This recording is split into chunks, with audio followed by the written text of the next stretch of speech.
Hey everybody, Chad Kennedy with Freedom Real Estate Group here. I'm here with my friend Matt Underwood from First Choice Loan Centers, and he's answering some questions for us about the lending side of a transaction. Right, we hear the term escrow quite a bit in our industry, and I think as consumers, a lot of people don't necessarily know what that is or what an escrow account is. Can you enlighten us? So escrow, I think a lot of people overcomplicate it sometimes. Escrow is essentially just the process from the day that you get your offer accepted and you're in contract, or in escrow is another way to say it, is the day that your offer is accepted through the day that we close and you actually get the keys for your house.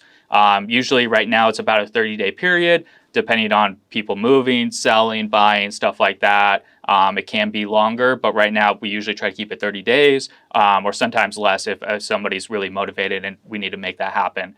And so again, that's going to be everything from day one that we send out like the initial disclosures for you to sign so we can order the appraisal. Chad will get you all set up with an inspection, and then we're submitting the loan to underwriting and starting the loan process. So the beginning part of escrow, of that 30-day period, there's a lot that goes on. Again, you're going through your home inspection, you're going through an appraisal, you're working with your lender on a lot of documents that they need so they can start the process, and essentially just make sure that you're keeping up on your timelines that you need to hit to make sure we close on time.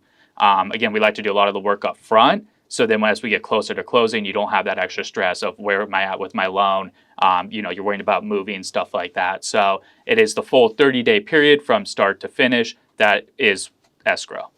Perfect. And then an escrow account as far as a lender's concerned. So your property taxes and your insurance, like how does a buyer end up paying those if they're incorporated in the payment?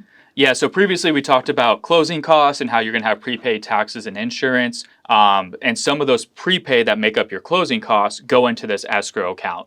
And essentially what that's doing is making sure that you're making your homeowner insurance renewal for the premium for that each year. So you're paying, 1/12 of that for each month. That makes up that full premium amount so it can renew the next year. Rather than having to come up with 1,200, 1,400, whatever it is in a large chunk when it's time to renew. So it just kind of helps keep people on budget, essentially. Same thing for the way that taxes work. That's twice a year.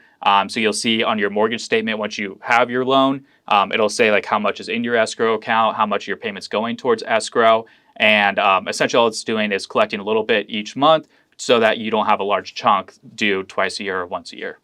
Perfect. Thank you.